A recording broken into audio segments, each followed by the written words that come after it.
नमस्कार दोस्तों, आप लोग का चंद्रा क्लासेस में स्वागत है। आज के वीडियो हमारा है आपका भारत का राष्ट्रपति के बारे में हम चर्चा करेंगे। ठीक, इसके चुनाव से लेकर और इसके महाभियोग तक इसकी हम चर्चा करेंगे। तो सबसे पहले हम देखते हैं कि भारत में जो आपका दो प्रकार की सरकार चलती है। आपका एक संघ की, एक राज्य की सरकार चलती है। कौन सी? तो संघ की सरकार चलती है और एक आपका राज्य की सरकार चलती है। दो प्रकार की सरकार चलती है आपका भारत में, जो कि ये संघ की सरकार का हेड कहा जाता है किसे? तो भारत के राष्ट्रपति को। ठीक, संघ की सरकार का हेड किसे कहा जाता है? तो भारत के राष्ट्रपति को कहा जाता है। ठीक, जो कि इसे भारत के या प्रथम नागरिक के नाम से इसे जाना जाता है। भारत के प्रथम नागरिक के नाम से भारत के राष्ट्रपति को जाना जाता है। तो हम आगे चलते हैं, जो कि सबसे पहले हम देखते हैं अनुच्छेद को। अनुच्छेद आपका 52 है। 52 में क्या कहता है कि भारत जो है, भारत एक राष्ट्र है, जो कि इसका एक राष्ट्रपति होना चाहिए। कौन? तो अनुच्छेद 52 कहता है। फिर इसके बाद हम अनुच्छेद आपका 53 देखेंगे, जो कि कार्य और शक्ति, कार्य तथा शक्ति, भारत के राष्ट्रपति का कार्य क्या होगा और शक्ति क्या होगा, इसको हम अगले वीडियो में पढ़ेंगे। ठीक, इसके बाद हम देखते हैं आपका अनुच्छेद 54, जो कि अनुच्छेद 54 है, जो कि निर्वाचन मंडल, जो राष्ट्रपति का जो निर्वाचन मंडल है उसको यह निर्धारित करता है। अनुच्छेद 54 जिसमें क्या है? निर्वाचन मंडल या निर्वाचन। ठीक, तो निर्वाचन मंडल में कौन कौन होते हैं आपका? तो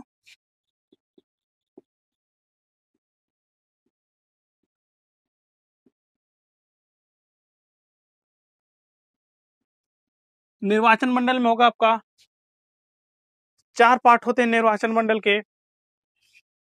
एक हो जाता है आपका लोकसभा सभा, दूसरा हो जाता है आपका राज्यसभा, और तीसरा भाग हो जाता है आपका क्या होता है? तो विधानसभा। तीसरा भाग होता है आपका विधानसभा, विधानसभा।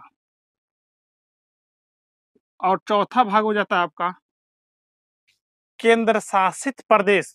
जो केंद्र शासित प्रदेश जहां पे विधानसभा हो, वह केंद्र शासित प्रदेश जहां पे विधानसभा हो, जैसे दिल्ली है, पांडुचेरी, ये दो राज्य जहां पे विधानसभा है।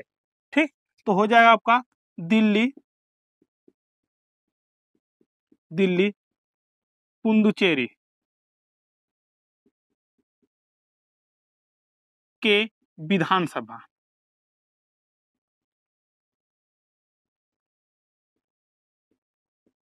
ठीक, अब देखिए, लोकसभा, राज्यसभा, विधानसभा और केंद्र शासित प्रदेश जहां पे विधानसभा है, उनके निर्वाचित सदस्य केवल कौन भाग लेंगे? तो वहां के निर्वाचित सदस्य, मतलब इन लोकसभा के निर्वाचित सदस्य, राज्यसभा के निर्वाचित सदस्य, विधानसभा के निर्वाचित सदस्य और दिल्ली और पांडुचेरी या पुडुचेरी के निर्वाचित सदस्य यहाँ पे क्या करेंगे? भाग लेंगे। निर्वाचित सदस्य इसमें क्या करेंगे? भाग लेंगे। ठीक ना? इनके चुनाव में, किसके? तो राष्ट्रपति के चुनाव में। फिर इसके बाद आगे हम चलते हैं, आपका 55 है, अनुच्छेद 55। इसमें क्या करा है कि निर्वाचन की रीति, निर्वाचन की रीति क्या है? तो जो समान अनुपातिक प्रतिनिधित्व प्रणाली द्वारा इसका जो निर्वाचन होता है भारत के राष्ट्रपति का, तो समान प्रतिनिधित्व प्रणाली द्वारा भारत के राष्ट्रपति का चुनाव होता है। किस प्रणाली द्वारा? तो समान प्रतिनिधित्व प्रणाली द्वारा चुनाव होता है। इसमें समान प्रतिनिधित्व प्रणाली क्या होता है, इसको हम देखेंगे। जैसे कि जानते हैं कि जो संघ में होता है आपका लोकसभा, राज्यसभा होता है, और राज्य में क्या होता है आपका? विधानसभा होती है। तो इसको देख लेते हैं। जैसे कि संघ में जो सरकार बनती है उनको, उनकी संख्या कितनी होती है, और राज्य में जो सरकार बनती है उनकी संख्या कितनी होती है, और उनके मतों के, मूल्यों के ठीक अनुपातिक आधार पर इनका चुनाव किया जाता है। जैसे कि संघ में जो होता है आपका, संघ में होता है मतलब केंद्र में, संघ मतलब होता है केंद्र। केंद्र में जो सरकार होती है आपका राज्यसभा होता है, और दूसरा हो जाता है आपका लोकसभा।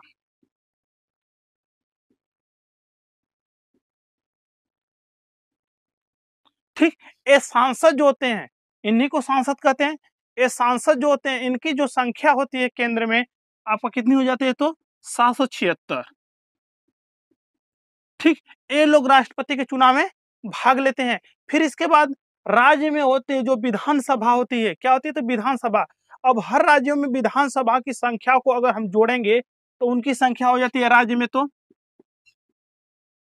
राज्य में हो जाती है उनकी संख्या तो आपका 4120। कितनी होती है संख्या, पूरा टोटल था राज्य में विधानसभा के सदस्यों की कुल संख्या हो जाती है 4120 सदस्य। अब इनके द्वारा क्या होता है कि चुनाव होता है भारत के राष्ट्रपति का। लेकिन इसमें क्या होता है कि समान आनुपातिक प्रतिनिधित्व प्रणाली द्वारा, जो कि इनमें जो सदस्य होते हैं सभी के समान आनुपातिक प्रतिनिधित्व चुने जाते हैं। मतलब कि यहाँ से भी समान प्रतिनिधित्व चुने जाएंगे और यहाँ से भी समान प्रतिनिधित्व चुने जाएंगे। अगर हम ले लें केंद्र में, तो अगर ये लोग राष्ट्रपति के चुनाव में भाग दें और ये लोग भाग दें तो इनकी कुछ ना कुछ संख्या क्या होगी, फेरबदल हो जाएगी कि किसी को अधिक प्रॉफिट होगा तो किसी को कम प्रॉफिट होगा। तो इसलिए क्या कहा गया कि समान अनुपातिक जो मत है, ठीक, मत का जो समान अनुपात में हम मत मूल्य को बांट देंगे, ठीक, उस अनुपात में यह चुनाव किया जाएगा। तो विधायक का जो मत मूल्य होता है उसकी संख्या और सांसद के जो मत मूल्य होते हैं उनकी संख्या का हम योग करते हैं और ये दोनों का मत मूल्य आपस में क्या करते हैं, बराबर करते हैं। तो हम निकाल लेते हैं विधायक के मत मूल्य। ठीक, क्या निकालेंगे, तो विधायक का मत मूल्य, एक विधायक का मत मूल्य। ठीक, एक विधायक का मत मूल्य क्या कैसे हम निकालते हैं, तो राज्य की कुल जनसंख्या, क्या करेंगे, तो राज्य की कुल जनसंख्या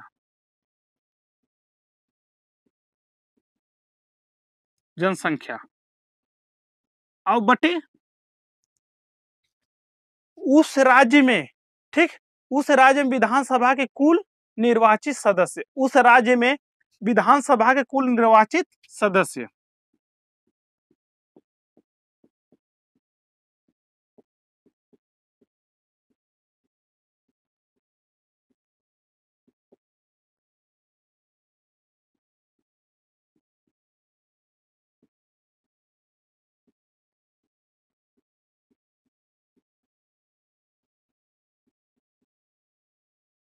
सदस्य,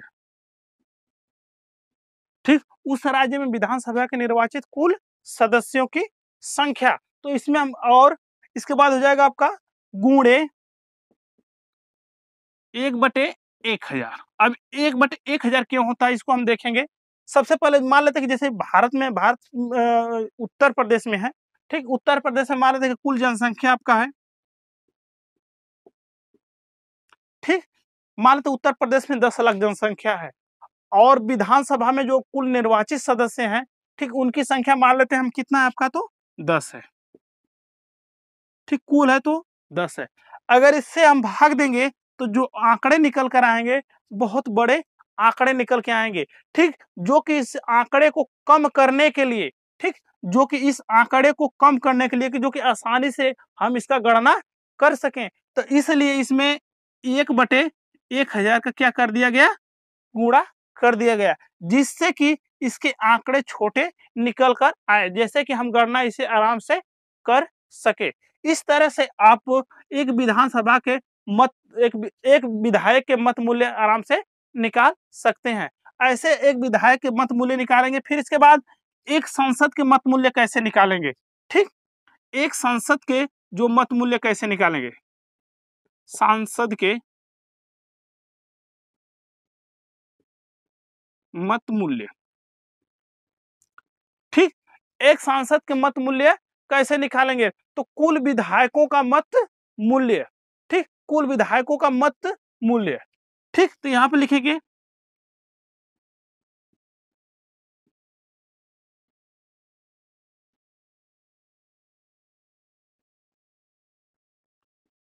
मूल्य, कुल विधायकों का मत मूल्य अब बटे, ठीक, निर्वाचित सांसदों की संख्या बटे निर्वाचित सांसदों की संख्या।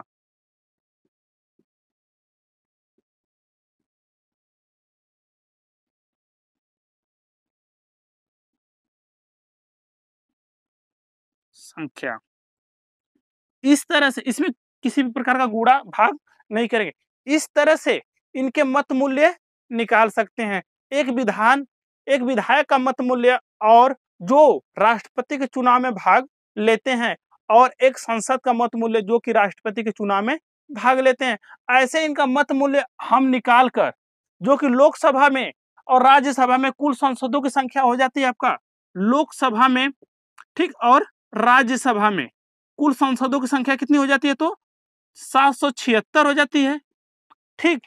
और विधानसभा में कुल सदस्यों के, निर्वाचित सदस्यों की संख्या कितनी हो जाती है विधानसभा में, तो ठीक, विधानसभा में निर्वाचित सदस्यों की कुल संख्या हो जाती है आपका, दिखाई नहीं दे रहा है, ठीक। लोकसभा में और राज्यसभा में कुल सांसदों की संख्या कितनी हो जाती है, 776 हो जाती है, ठीक। और इसके बाद विधानसभा में कुल सदस्यों की संख्या कितनी हो जाए, 4120 होती है, जो कि इन दोनों के मत मूल्य जो आनुपातिक तौर पे होंगे, वह दोनों क्या होंगे, मत मूल्य इन दोनों का तो बराबर होगा, इनके मत मूल्य की संख्या क्या होगी, बराबर होगी। लगभग आपका हो जाता है, बराबर होने का मतलब होता है कि लगभग आपका हो जाता है 10 लाख, जो कि 10 लाख जो होते हैं यही राष्ट्रपति के चुनाव में भाग लेते हैं। ये 10 लाख ही जाकर कहाँ भाग लेते हैं, तो राष्ट्रपति के चुनाव में भाग लेते हैं। इसी को कहा जाता है आपका समान अनुपातिक प्रतिनिधित्व मत मूल्य, मतलब कि दोनों में जो प्रतिनिधित्व जो चुने गए दोनों जगह से, वह समान प्रतिनिधित्व चुने गए, कहाँ के लिए, तो राष्ट्रपति के चुनाव में भाग लेने के लिए। इसे ही कहा जाता है समान प्रतिनिधित्व, ठीक, समान प्रतिनिधित्व प्रणाली द्वारा राष्ट्रपति का चुनाव होता है, ठीक। इसके बाद आगे चलते हैं, हम देखते हैं, ठीक, आगे देखते हैं, जो कि इसी का कुछ भाग है, निर्वाचन रीति का ही कुछ भाग है आपका, ठीक, उसको देखते हैं। जैसे कि निर्वाचन रीति का भाग है, जैसे कि एकल हस्तांतरण प्रणाली, मत प्रणाली पद्धति, एकल हस्तांतरण मत प्रणाली, जैसे कि हर राज्य का जो विधानसभा है, वहां से एक व्यक्ति को, ठीक, एक व्यक्ति को प्रत्यक्ष रूप से राष्ट्रपति के चुनाव में भाग लेने के लिए भेजा जाता है, जो कि वह अप्रत्यक्ष और गुप्त मतदान द्वारा उनका चुनाव होता है। जो भारत के राष्ट्रपति का जो चुनाव होता है, ठीक, अप्रत्यक्ष मतलब होता है क्या, जनता स्वयं इनको चुनती नहीं है, मतलब जनता के द्वारा कोई और व्यक्ति को चुना जाता है। जैसे हो आपका एक विधायक, जैसे कि क्या हो, अप्रत्यक्ष रूप में क्या होता है कि जनता एक विधायक को चुनती है, ठीक, एक विधायक को,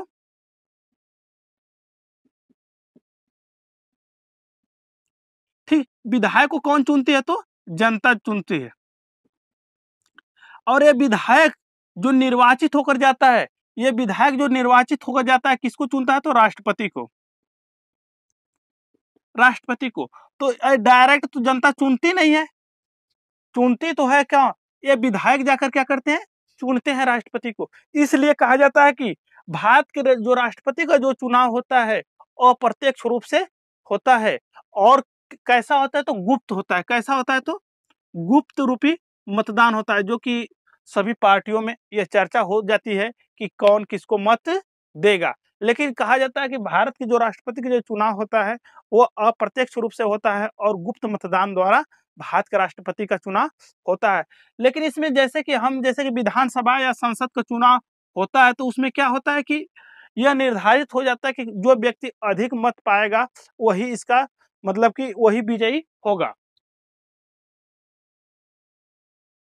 इसमें हो जाता है क्या कि जब विधानसभा या लोकसभा विधानसभा का कोई भी चुनाव होता है, तो उसमें क्या होता है कि जो भी व्यक्ति जनता के द्वारा अधिक मत प्राप्त करेगा वह विजयी होगा। लेकिन इसमें ऐसा नहीं होता, जैसे कि 4 लोग इसमें ठीक, इसमें कोटा जो होता है जैसे ए बी और सी, ए बी सी और डी, ये 4 लोग चुनाव में उठते हैं, लेकिन इसमें क्या होता है कि कोटा निर्धारित हो जाता है। इसमें क्या होता है, कोटा निर्धारित होता है, मतलब वरीयता दे दी जाती है।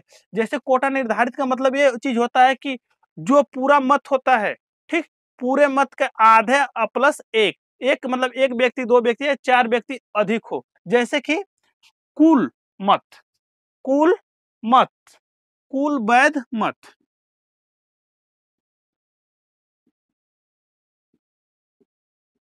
अब बटे 2 और प्लस 1, ठीक, ये क्या होता है आपका कोटा, या क्या होता है, निर्धारित होता है। जैसे कम से कम भारत का जो राष्ट्रपति जो बनना है जिसको, उसको कम से कम मत कितना प्राप्त करना होगा, तो 50% और प्लस 1, मतलब कि 50% से जब भी उसको मत प्राप्त करना है तो अधिक मत प्राप्त करना है, 50% से वो कम मत प्राप्त कर नहीं जीत सकता है। ठीक, ये भारत के राष्ट्रपति का क्या है, प्रावधान है मत का। ठीक, कि कुल बद मतों का आधा प्लस एक, एक में क्या 50% से अधिक, 1 2 4 6 जितना भी हो, लेकिन अधिक हो। ठीक, ऐसे इसमें वरीयता दी जाती है। ठीक, जैसे कि ये 4 लोग चुनाव में भाग लिए, ए बी सी और डी, ये चारों को क्या कर दी गई, वरीयता दी गई। ठीक, ये चारों को वरीयता दे दी जाती है आपका, कि पहला यह व्यक्ति चुना जाएगा, नहीं तो इसके बाद ये व्यक्ति चुना जाएगा, नहीं ये नहीं चुना जाएगा तो ये व्यक्ति चुना जाएगा, और चौथे नंबर पर हो जाएगा ये। ठीक, तो सबसे पहले मतगणना होती है। ठीक, सबसे पहले अगर मतगणना होती है तो यह व्यक्ति अगर, ठीक, यह व्यक्ति अगर 50% से अधिक मत प्राप्त कर लेता है, क्या 50% से अधिक मत प्राप्त कर लेता है, तो इसको भारत का राष्ट्रपति चुन लिया जाएगा। नहीं तो दूसरे चरण की गणना प्रारंभ की जाएगी, दूसरे चरण की मतगणना प्रारंभ की जाएगी। तो यह व्यक्ति अगर 50% नहीं प्राप्त कर पाता है, ठीक, तो इसके बाद दूसरे चरण की मतगणना जिसे वरीयता दी गई हो दूसरे, तो दूसरे चरण की जब मतगणना होगी, ठीक, तो इसको भी जब दूसरे चरण की मतगणना होती तो उसमें से सबसे कम जो मत पाया हुआ व्यक्ति होता है, ठीक, उसको हटा लिया जाता है। जो चौथे नंबर पे होता है उसको हटा दिया जाता है, जो 3 व्यक्ति की मतगणना की जाती है। अगर यह आपका 50% से और अधिक यह मत प्राप्त कर लेता है, ठीक, बी, तो इनको राष्ट्रपति चुन लिया जाएगा। जो कि आप जानते हैं कि बीबी गिरी का नाम सुने होंगे। ठीक, जो कि बीबी गिरी ने द्वितीय चरण की मतगणना पे, कौन, बीबी गिरी ने द्वितीय चरण की मतगणना पे यह भारत के राष्ट्रपति चुने गए। ठीक, कौन, तो बीबी गिरी ने। ठीक, तो इस चरण से आपका भारत के राष्ट्रपति का चुनाव होता है। ठीक, इसके बाद हम चलते हैं आगे। ये तो था आपका अनुच्छेद 55 के लिए, ये टोटल क्या था आपका अनुच्छेद 55 के लिए। अब अनुच्छेद हम देखते हैं क्या, 56 देखते हैं। पदावधि, पदावधि का मतलब होता है कि जो भारत का राष्ट्रपति होगा उसके पद की अवधि कितनी होती है। तो जो भारत के राष्ट्रपति होगा, ठीक ना, उसके पद की अवधि होती है 5 वर्ष। ठीक, उसकी अवधि कितनी होती है, तो भारत के राष्ट्रपति की तो 5 वर्ष। और कब से होती है, जो आपका निर्वाचन मंडल द्वारा निर्वाचित होता है तब से, या तो शपथ लेता है तब से। ठीक, कब से इसका समय निर्धारित किया जाता है इसके कार्यकाल का, तो यह जब शपथ लेता है, कौन, भारत का राष्ट्रपति जब शपथ लेता है, ठीक, जब शपथ लेता है तब से, ठीक, 5 वर्ष तक, तब से वह 5 वर्ष तक भारत का राष्ट्रपति वह बना रहेगा, पद पे बना रहेगा। इसके पहले भी इसको हटाया जा सकता है, ठीक ना, इससे पहले भी इसको हटाया जा सकता है, या तो यह अपना त्याग पत्र देकर खुद ही हट सकते हैं। तो उसको आगे हम पढ़ेंगे अगले अनुच्छेद में। ठीक, तो यह पदावधि था। इसके बाद आगे हम देखते हैं, इसके बाद है पुनर्निर्वाचन। पुनर्निर्वाचन का मतलब है कि एक अगर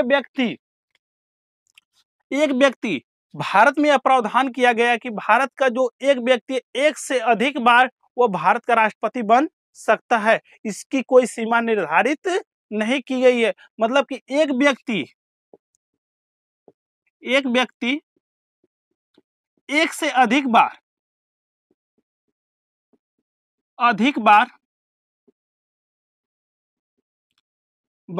भारत का राष्ट्रपति बन सकता है।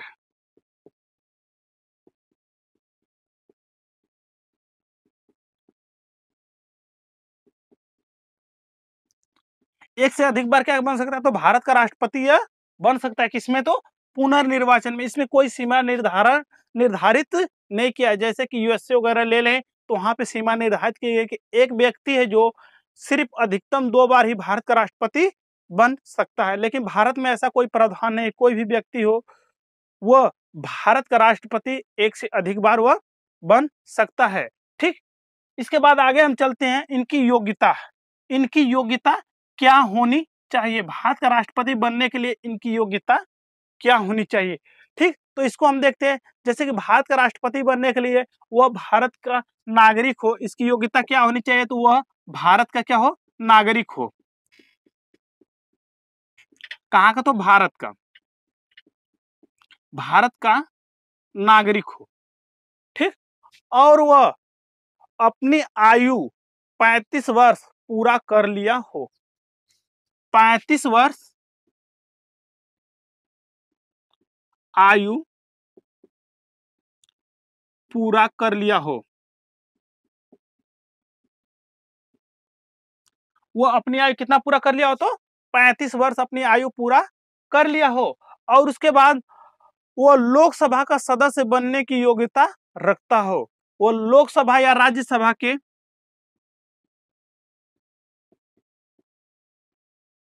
या राज्यसभा के सदस्य बनने की योग्यता रखता हो। ठीक, वो लोकसभा राज्यसभा के सदस्य बनने की योग्यता क्या करता हो, रखता हो। इसके बाद वह लाभ के पद पर न हो। ठीक, फिर इसके बाद चौथा है आपका, वो लाभ के पद पर न हो। लाभ का पद का मतलब होता है जैसे कि वह किसी भी सरकारी सर्विस में न हो। लाभ के पद पर न हो। ठीक, वह लाभ का पद वह नहीं कहलाएगा। जैसे कि भारत का राष्ट्रपति बनना है तो वो अगर उपराष्ट्रपति के पद पे रहे या तो कि विधानसभा के कोई मंत्री के पद पे रहे तो यह लाभ का पद कहलाता नहीं। या कृषि मंत्रालय का वह पद पे सुशोभित रहे तो वह कोई लाभ पद नहीं कहलाता है। ठीक ना, तो वह सिर्फ क्या हो, सरकारी सर्विस न करता हो। ठीक ना, तो इतनी उसका क्या है, प्रावधान है। ठीक, इतना क्या है उसका प्रावधान है। लेकिन इसमें क्या होता है कि अगर ऐसा आपका चुना जाए तो भारत में लाखों, ठीक, सदस्य बन जाएंगे आपका भारत के राष्ट्रपति के निर्वाचन के लिए, तो सभी लोग भीड़ लगाने लगेंगे। लेकिन इसमें एक और प्रावधान है इसके साथ साथ। क्या इसमें हुआ कि प्रस्ताव और अनुमोदन, जब ये चुनाव आयोग के सामने, ठीक, चुनाव आयोग के सामने जब ये पर्चा दाखिला के लिए जाते हैं, ठीक, कौन, राष्ट्रपति के निर्वाचित सदस्य लोग जब चुनाव आयोग के सामने जब पर्चा दाखिला के लिए जाते हैं तो उस समय क्या होता है, उसमें प्रस्ताव और अनुमोदन का शब्द आता है। प्रस्ताव और अनुमोदन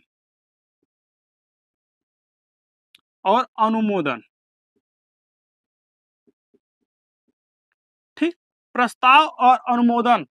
ठीक, चुनाव आयोग के पास जाते हैं तो कम से कम प्रस्ताव में 50 सदस्य निर्वाचित होना चाहिए। ठीक, 50 सदस्य, और अनुमोदन में भी कितना होना चाहिए, तो 50 सदस्य होना चाहिए। और ये 50 सदस्य कौन होंगे, ठीक, तो वह 50 सदस्य लोकसभा, राज्यसभा या विधानसभा के सदस्य होना चाहिए। कुल कितने सदस्य होंगे, तो 100 सदस्य अनुमोदन और प्रस्ताव में होना चाहिए। और जिस व्यक्ति के पास यह अनुमोदन और प्रस्ताव में 100 सदस्य होते हैं, ठीक, वह व्यक्ति राष्ट्रपति के चुनाव में भाग लेता है। ठीक, तो राष्ट्रपति के चुनाव में क्या करता है, वह भाग लेता है। लेकिन उस समय क्या होता है कि जब चुनाव आयोग के सामने पर्चा दाखिला के लिए जाते हैं लोग, ठीक, तो उस समय जो जमानत राशि होती है, भारत के राष्ट्रपति की जो जमानत राशि होती है आपका 15,000 रुपया होती है। भारत के राष्ट्रपति की जो जमानत राशि कितनी होती है, तो 15,000 रुपए होती है। ठीक, यह जमानत राशि चाहे लोकसभा, राज्यसभा, विधानसभा या आपका ग्रामीण स्तर पर ग्राम प्रधान हो, ठीक, कोई भी सदस्य का चुनाव होता है तो उनकी जमानत राशि जो निर्धारित की जाती है, उसी तरह से भारत के राष्ट्रपति की भी जमानत राशि निर्धारित की गई है। कितना, तो 15,000 रुपया। जो जब निर्वाचन आयोग के सामने जाएंगे आप पर्चा दाखिला के लिए, तो ये जमानत राशि इतना जमा करनी पड़ती है। और जमानत राशि जमा करने के बाद क्या होता है कि यह जो राशि जो चल जाती है आपका, या तो सरकारी खजाने में चली जाती है, जो सरकारी खजाना होता है वहां पे चली जाती है, या तो आरबीआई के पास चली जाती है। कहां पे, तो आरबीआई के पास, या सरकारी, ठीक, सरकारी खजाने के पास वह सरकारी खजाने में चली जाती है यह राशि।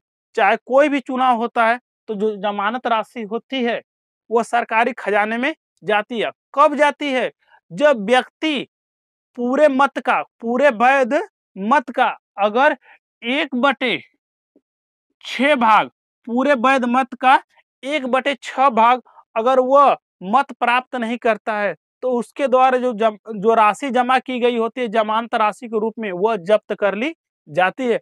जब वह राशि जब्त कर ली जाती है तो वह या तो आरबीआई के पास जाती है, या तो सरकारी खजाने में उसको रख दिया जाता है। ठीक ना, ये तो था आपका भारत के राष्ट्रपति की योग्यता। फिर इसके बाद आगे चलते हैं।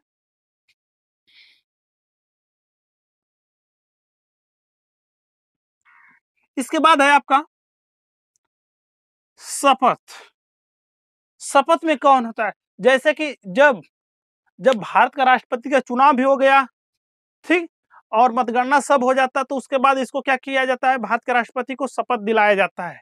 ठीक, जो कि जब वह शपथ लेता है भारत का राष्ट्रपति, उस दिन से उसका कार्यकाल प्रारंभ हो जाता है। तो जो भारत का राष्ट्रपति जो शपथ लेता है तो किसके सामने लेता है, तो जो सर्वोच्च न्यायालय का मुख्य न्यायाधीश होता है, ठीक, सर्वोच्च न्यायालय का मुख्य न्यायाधीश होता है, वह भारत के राष्ट्रपति को शपथ दिलाता है या देता है। कौन, तो सर्वोच्च न्यायालय का मुख्य न्यायाधीश। अगर सर्वोच्च न्यायालय का मुख्य न्यायाधीश अगर अनुपस्थित हो, अगर सर्वोच्च न्यायालय का मुख्य न्यायाधीश अगर अनुपस्थित हो, ठीक, तो उस समय जो उस न्यायालय का, सर्वोच्च न्यायालय का वरिष्ठ न्यायाधीश होगा, सर्वोच्च न्यायालय का वरिष्ठ न्यायाधीश होगा, वह भारत के राष्ट्रपति को शपथ दिलाएगा। कौन, तो वरिष्ठ न्यायाधीश। ठीक, इसके बाद ये शपथ हो गया। फिर इसके बाद आगे चलते हैं महाभियोग। ठीक, अब महाभियोग के बारे में हम देखते हैं, जैसे कि भारत के संविधान का उल्लंघन करता है, जो भारत का राष्ट्रपति है वो भारतीय संविधान का, ठीक, भारतीय संविधान का क्या करे, उल्लंघन करे, उल्लंघन करे, भारत के संविधान का क्या करे, उल्लंघन करे, और इसके नियम का पालन न करे, मतलब भारतीय संविधान के नियम का पालन न करे।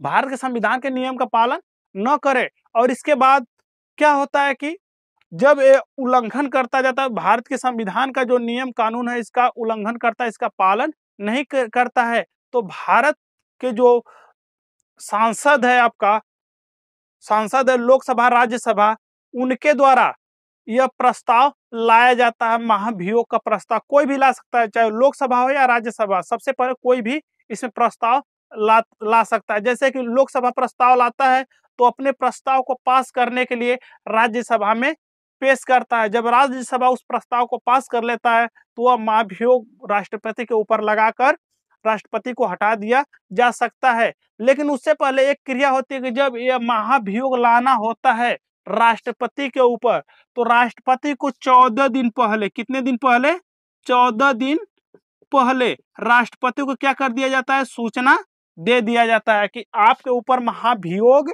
लगाया जाएगा।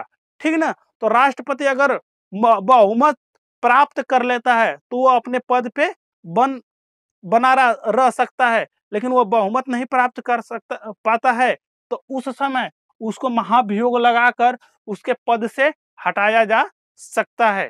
ठीक ना। उसको उससे पद से हटाया जा सकता है महाभियोग के द्वारा। किसे? तो राष्ट्रपति को। तो महाभियोग संसद के दोनों सत्र से लिया जा सकता है, लोकसभा से और राज्यसभा से, दोनों अंग से इसको लिया जा सकता है। ठीक। जो कि इसके चुनाव में, ठीक, राष्ट्रपति के चुनाव में किसी भी प्रकार का मतभेद होता है, राष्ट्रपति के चुनाव में किसी भी प्रकार का मतभेद होता है तो उसको सुप्रीम कोर्ट के द्वारा सुलझाया जाता है। उसे किसके द्वारा सुलझाया जाता है? तो सुप्रीम कोर्ट के द्वारा उसको सुलझाया जाता है। किसी भी प्रकार का मतभेद होता है किसके चुनाव में? तो राष्ट्रपति के चुनाव में। ठीक। तो ये था भारत के राष्ट्रपति का चुनाव। अब भारत का राष्ट्रपति कैसे चुना जाता है और जानते हैं। इसमें थोड़ी सी बात है कि भारत का जो राष्ट्रपति होता है, जो भारत का प्रथम नागरिक के रूप में इसको जाना जाता है। संविधान के अनुसार कार्यपालिका की शक्ति किसमें निहित होती है? ठीक। तो भारत के राष्ट्रपति में कार्यपालिका की शक्ति,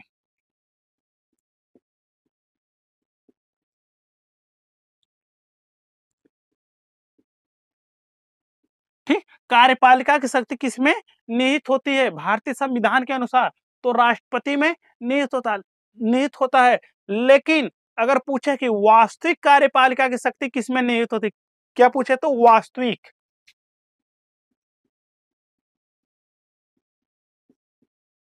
वास्तविक कार्यपालिका की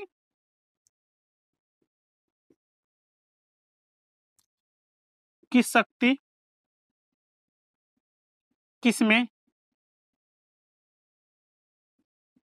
निहित होती है? वास्तविक कार्यपालिका की शक्ति अगर पूछे किसमें निहित होती है तो प्रधानमंत्री में। किसमें? तो प्रधानमंत्री में निहित होती है। जब वास्तविक कार्यपालिका की शक्ति पूछे तो प्रधानमंत्री में निहित होती है और सिर्फ कहे कार्यपालिका की शक्ति तो राष्ट्रपति में निहित होती है, जिसे हम भारत के प्रथम नागरिक के रूप में जानते हैं। तो आई होप अगर ये वीडियो आप लोग को पसंद आई होगी। ठीक। अगर वीडियो पसंद आई हो तो लाइक और शेयर और सब्सक्राइब जरूर करें और अपने दोस्तों के साथ शेयर जरूर करें। ठीक। तो दोस्तों, अंत तक चंद्रा क्लासेस में बने रहने के लिए धन्यवाद।